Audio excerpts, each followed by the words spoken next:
Welcome to Breaking Shades, where we dive deep into real-world issues that shape our future. Today, we're going to shed light on one of the most biggest challenges we face: poverty. It's more than just a lack of money. It's a cycle that traps families for generations. And within that cycle is something that should have been left in history books: child labor. Many children in Mindanao and across the world are forced to work just to survive, sacrificing their education, health, and dreams in the process. So today, let's break it down. What does SDG 1 No Poverty really mean? Why does child labor still exist even though there's protection laws against it? And most importantly, how can we, the youth, take action?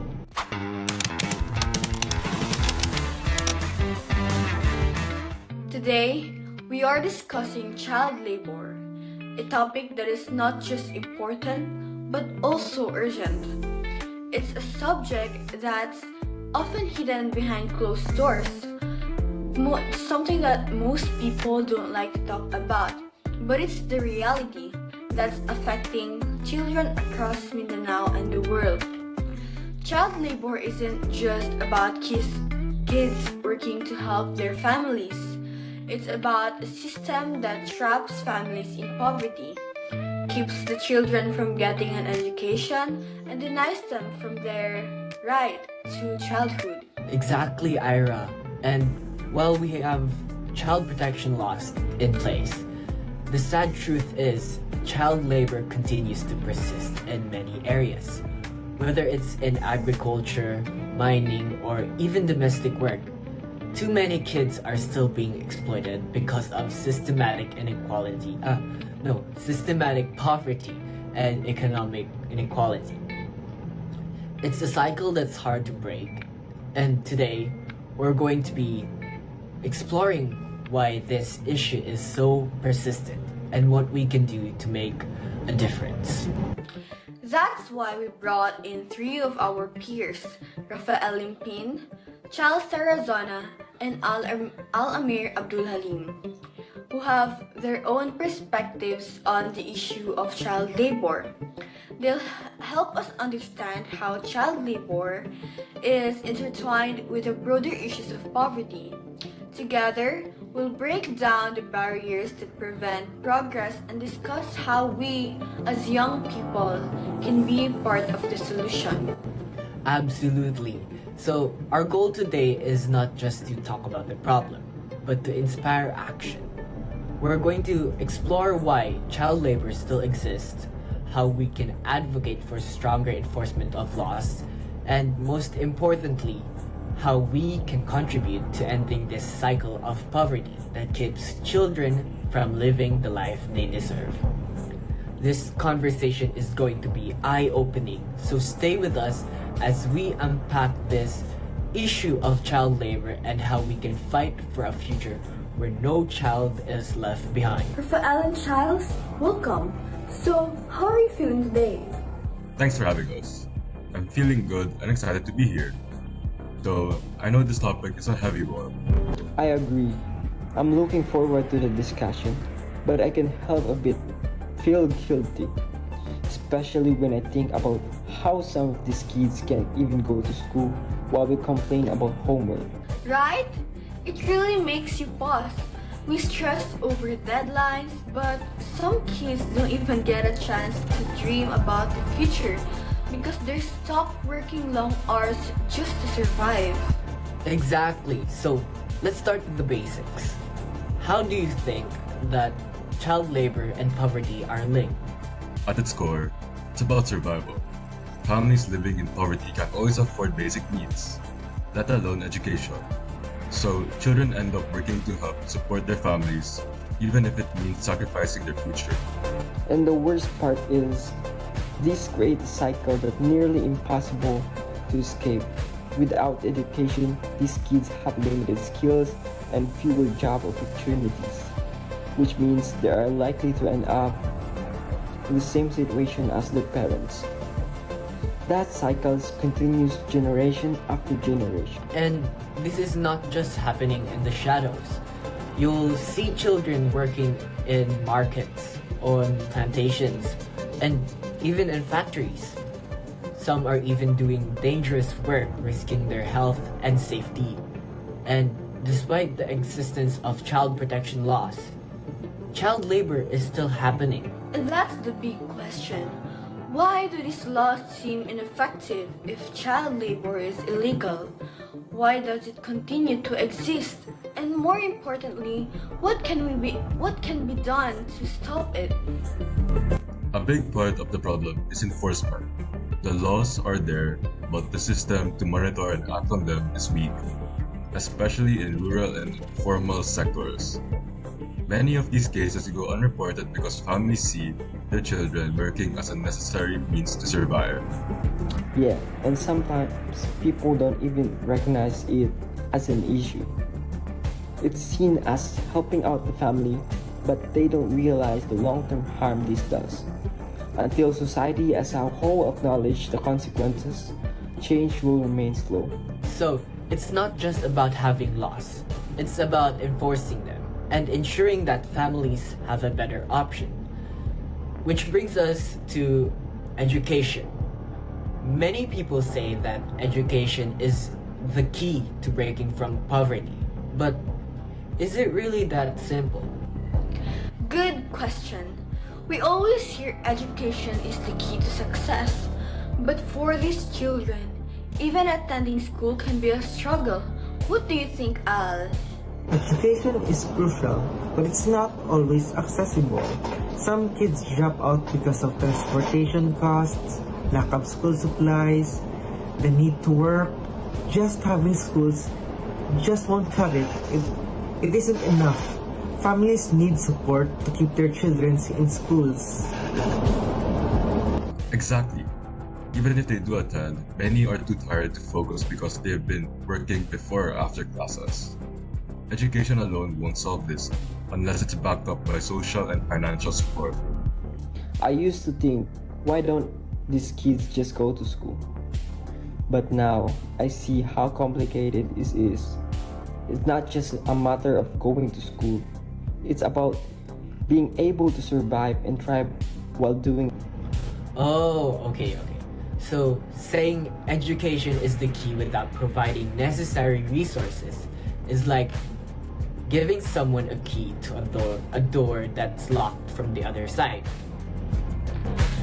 Now let's talk about where child labor is most common. Have you guys heard about children working in mining areas? Absolutely. In parts of Mindanao, children are working in a small-scale gold mining.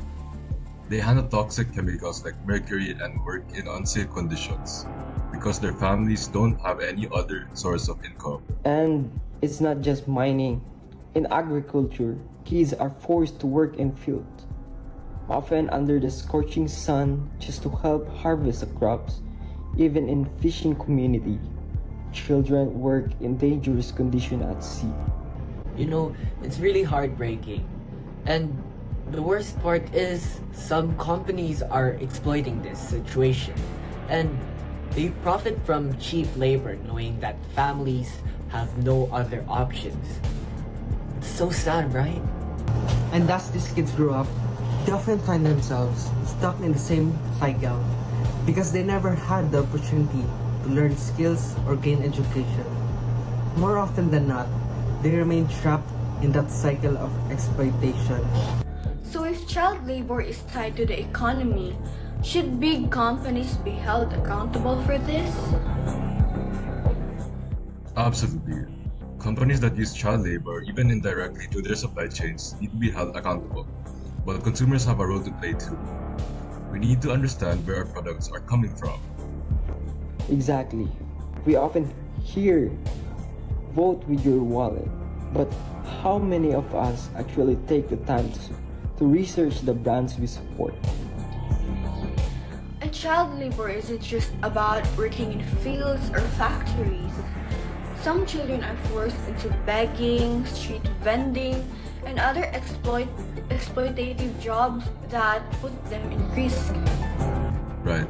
Some kids are even pushed into illegal activities like smuggling or drug trafficking because they're seen as easy targets. They're desperate and often don't fully understand the dangers they're facing. Let's not just forget domestic labor, too.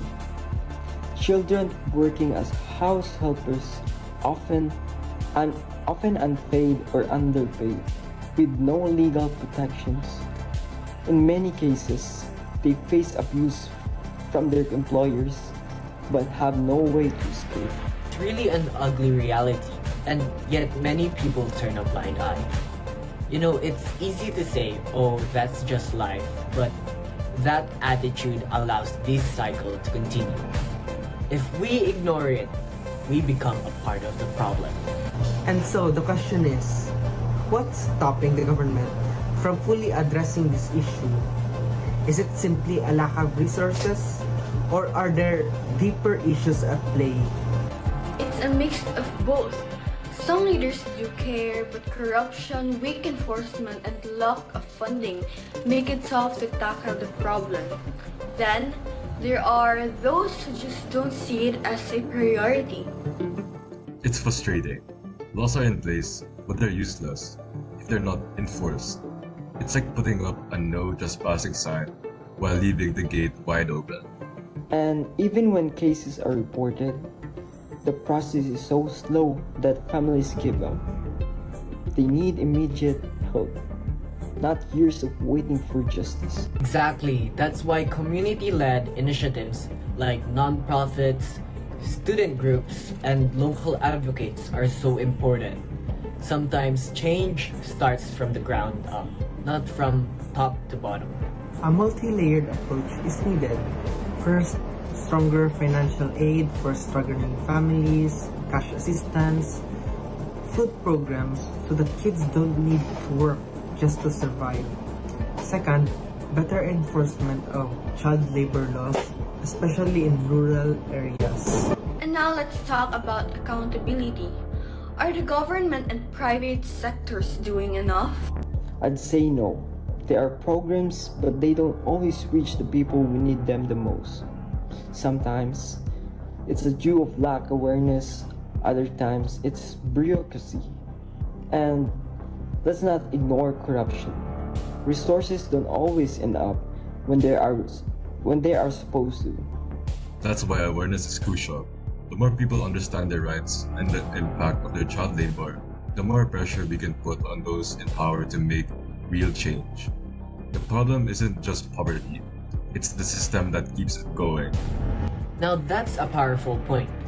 As young people, we may not have the power to change laws directly, but we have voices.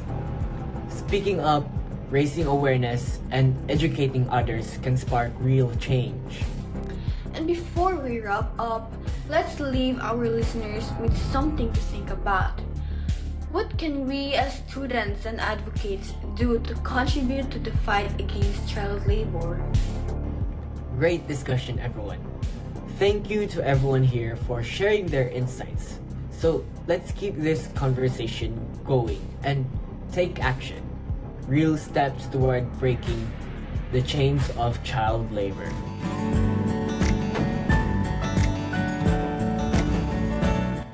This has been such an eye-opening discussion. Child labor isn't just about the numbers. It's a reality lived by millions of children. We've explored the causes, the loss, and the barriers. But at the end of the day, real change starts with us. Exactly. It's easy to feel powerless when faced with massive issue, but every small action counts. Whether it's spreading awareness, supporting ethical businesses, or simply educating ourselves, we all play a part. Change doesn't happen overnight. The fight against child labor requires persistence. The more we push for solutions, the harder it becomes for society to ignore. Child labor isn't just a poor people problem. It's a systematic issue.